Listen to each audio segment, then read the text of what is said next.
And at T-minus 10 minutes and 8 seconds, the SpaceX team continues to count down towards our 8th operational Falcon Heavy launch and 9th overall since taking flight in a demonstration test flight back in February of 2018.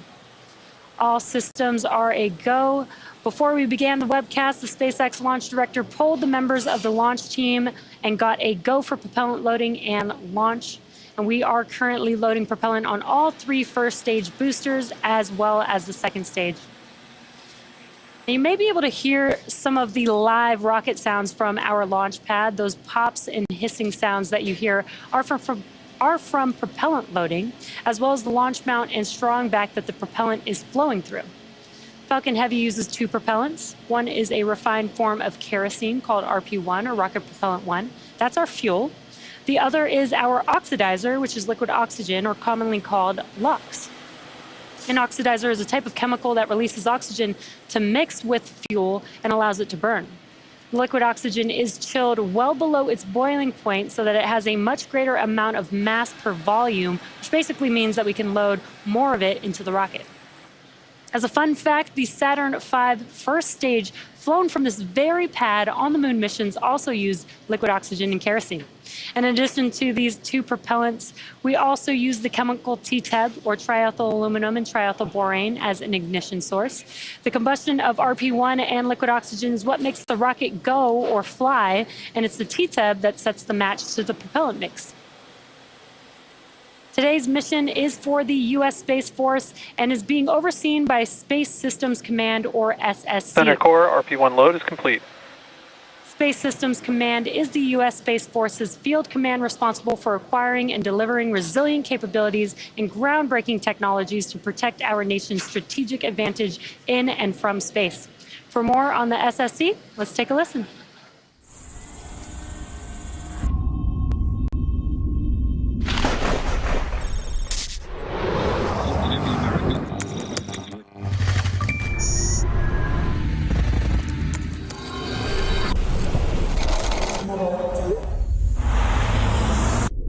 The ultimate high ground has no ground.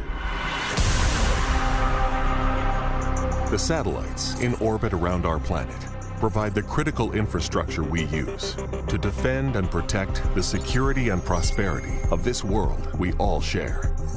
But space is no longer a benign environment. Adversaries and near-peer nations are actively working to dominate the most critical battleground of our day. At Space Systems Command, the time to act is now. The race is on. Our adversary is out there. They are going to work every day, trying to work harder, smarter, faster than us. But we are making sure that that does not happen. The Guardians, airmen, and partners of Space Systems Command are working with unstoppable urgency to innovate and act now, delivering solutions to emerging threats, creating resilient space architectures we can all rely on, especially during times of crisis and conflict. The fight could happen tonight, it could happen tomorrow, it could happen in a couple of years, but we need to start innovating now, and that's exactly what we're doing.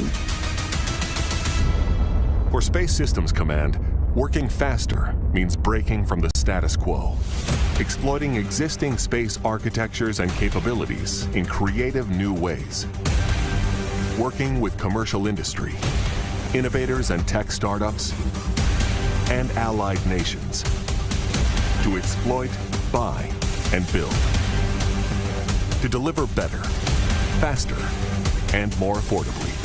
We are advancing the space architecture that we have up there right now, making sure that it's optimal, making sure that we get new space architecture set up, prototyping, experiments, to ensure that we can outpace the enemy tomorrow. To maintain our lead in space, Space Systems Command has embraced a new culture, empowering its people to race forward, speak up, and connect with industry in unprecedented new ways. Our people are agile, they continue our partnerships, they are working collaboratively day after day in order to contribute to the big warfighter purpose. Space is a team sport. We have to work together to provide integrated, resilient capability and speed in order to fight through any contingency or crisis. Space Systems Command is moving fast to maintain U.S. superiority in space. Running a marathon of sprints. Thinking differently. Acting boldly. Empowering at every level. To make space work for us all. At Space Systems Command, space starts here. At T-minus 4 minutes and 45 seconds, all systems are currently a go for an on-time liftoff. Next up, the trusted structure next to the vehicle, which is known as the strong back, will begin to retract away from the vehicle, and that is in preparation for liftoff. Strong back retract has started. And there's that call out. Now, you could see on your screen, just below the fairing, around the second stage are some clamp arms, and they're starting to slowly open up. Once they are fully open, then the TE can begin to recline away from the vehicle. And the vehicle is nearly fully loaded with propellants and will complete at T-minus 2 minutes. And there you can see on your screen, those clamp arms are opening up there. The range is green and ready to support. Weather is 90% go for T0, so NY LOX float is complete. very great news with the weather. If for some reason we do not launch today, we do have a backup opportunity tomorrow around the same time. And there you can see on your screen, the clamp arms are now fully open. So that TE to the right of the vehicle that you see there, to the right of the fairing, is beginning to slowly move away from the vehicle. Additionally, PY LOX float is complete. Additionally, it is worth noting that at the request of our customer, we will, again, not be showing views of the payload. So we will be ending the webcast just after Falcon Heavy's side boosters make their way back to land on Landing Zone 1 and Landing Zone 2 around the T+8 minute mark into flight.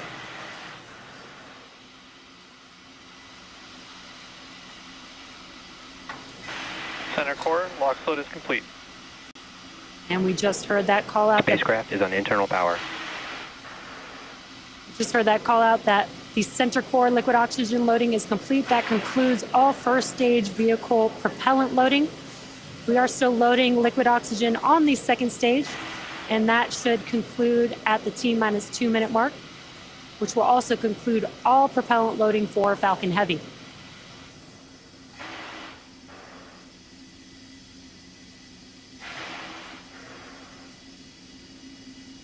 And you can also see these white clouds on your screen. This is normal. This is us just venting out the boiled off liquid oxygen at the liquid. Stage 2 LOX float is complete. And there's that call out that stage 2 LOX load is complete. That concludes propellant loading on Falcon Heavy.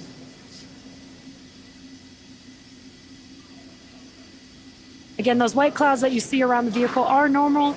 That's us venting out the liquid oxygen that has boiled off of the liquid surface out into the ambient air. Once that cold liquid oxygen meets that warm ambient air, it basically condenses just as you would see water condensing around a cold glass of water. The next event coming up will be Falcon Heavy in startup. That's at the T-minus 1 minute mark. Ground gas closeouts.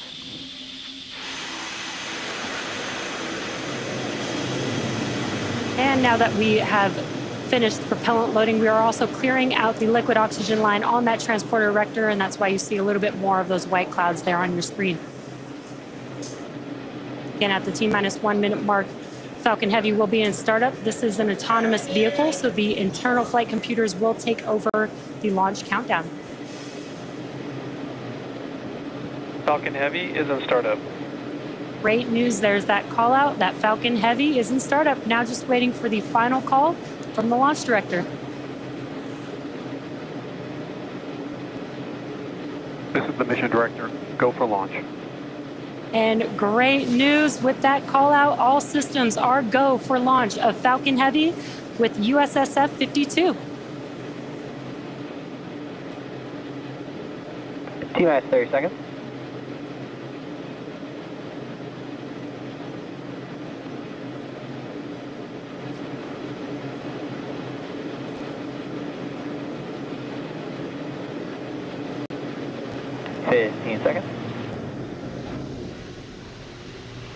T-minus 10, 9, 8, 7, 6, 5, 4, 3, 2, 1. Engines full power. And liftoff of Falcon Heavy. Go USSF-52. Pushing ground range. And 1 chamber pressure nominal.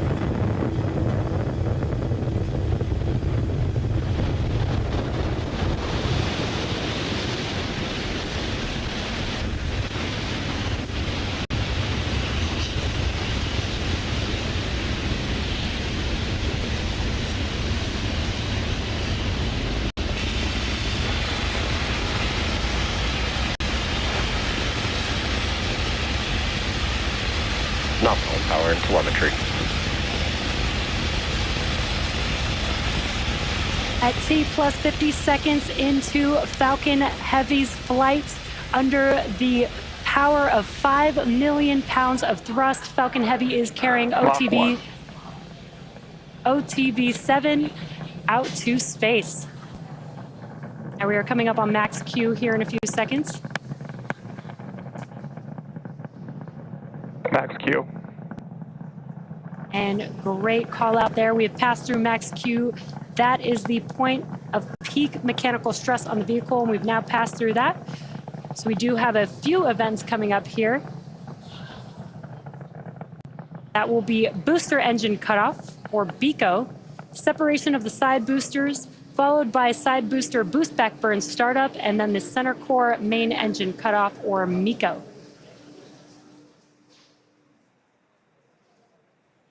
Now again, those are a few events coming up here. BECO, side booster separation. That'll be the separation from the center core. The center core will continue to carry stage 2 with the payload until it shuts down its engines with MECO and performs a standard stage separation like you see on a Falcon 9.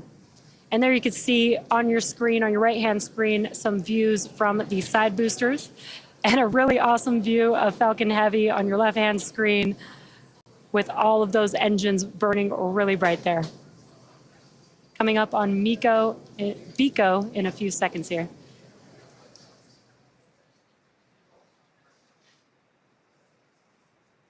Booster engine cutoff. Side booster separation confirmed.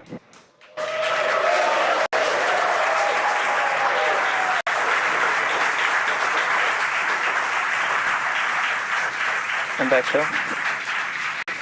Booster boost back startup. And great news, we were able to also see that live on your screen. BECO, the side boosters have separated from the center core, and we have the startup of the boost back burn on both of those side boosters, looking really awesome there on your screen. Now the side boosters are returning to Florida under the power of 3 engines. Coming up are a few events in rapid succession. That will be the conclusion of the side boosters boost back burn, MECO, stage separation of the center core and the second stage, as well as SES-1, or the NVAC engine igniting on the second stage. SES-1 stands for second stage engine startup. And as I mentioned previously, per the request of our customer, we will not be showing second stage views after SES-1. Additionally, our center core, or stage 1, is expendable today, so we will not be attempting to recover it. But we will be following the side boosters back to land, so you can continue to stay tuned for that. Now we're coming up on the conclusion of the side boosters burn. Booster boost back shutdown. Stage separation confirmed. And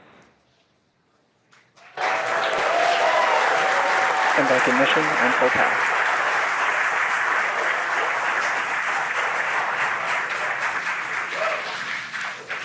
And there we were also able to see and hear the call-outs for the side boosters boost back burns concluding.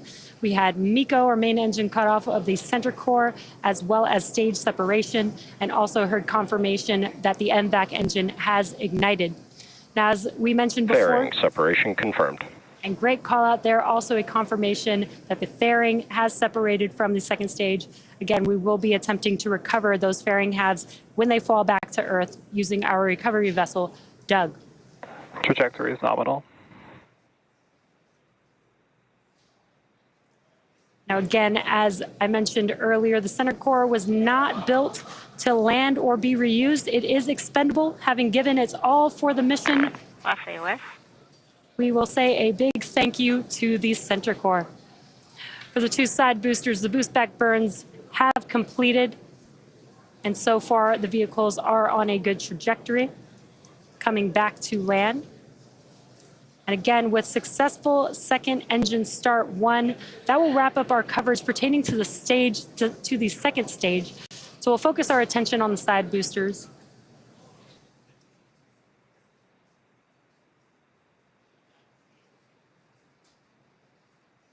Now, those side boosters are currently on their way back to land. In order to land back on land, we typically have 3 burns. Center core FTS has saved. We typically have 3 burns. They've already concluded a boost back burn, which helps them turn back around and head back towards land. The next burn coming up is the entry burn. That's where we'll reignite 3 of the engines on each of those boosters, and that helps slow them down as they enter back into the Earth's atmosphere. Now, if we do have successful landings today, it will mark the 257th and 258th landing of an orbital class rocket. And those entry burns are coming up here in about 30 seconds or so. And again, as I mentioned earlier, the center core will be expended, and we are not attempting to recover it today.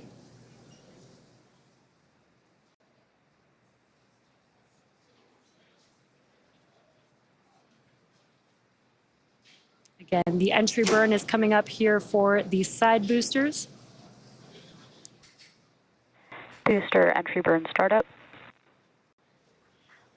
And there's that call out that the entry burns have begun on the side boosters. And there you can see on your screen. Stage 2 FTS has saved. You can see on your screen the engines have reignited. Booster entry burn shutdown. PY FTS has saved. And a short NY burn. FTS has saved. Short burn for both of those boosters, just under 20 seconds. All vehicles are on nominal trajectories. Great callouts there. All vehicles on nominal trajectories.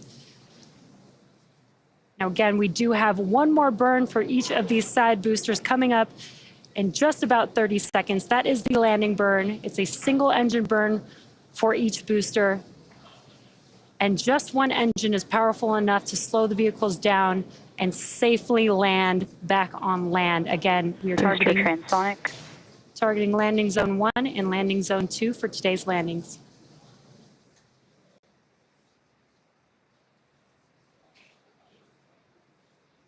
Booster landing burn.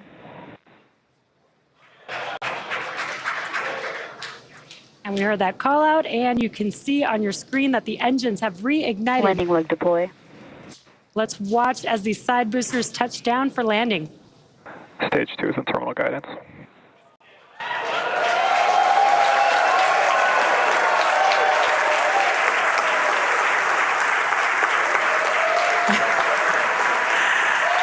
And there you can see on your screen and hear the crowd here, very excited. We have successfully landed both Falcon Heavy side boosters on landing zone 1 and landing zone 2. With these two side boosters, this marks the 257th and 258th overall successful landing of an orbital class rocket. And with successful confirmation of our side boosters landing, that will bring our webcast to a close today. We'd like to thank the United States Space Force for entrusting us with today's mission, and we'd like to thank all of our viewers for tuning in. As a reminder, in about 3 hours from now, our 96th and final mission of 2023 is set to lift off from our neighboring pad here in Florida. Be sure to tune in for that one. We hope you all enjoy a happy and healthy new year, and we'll see you back here for an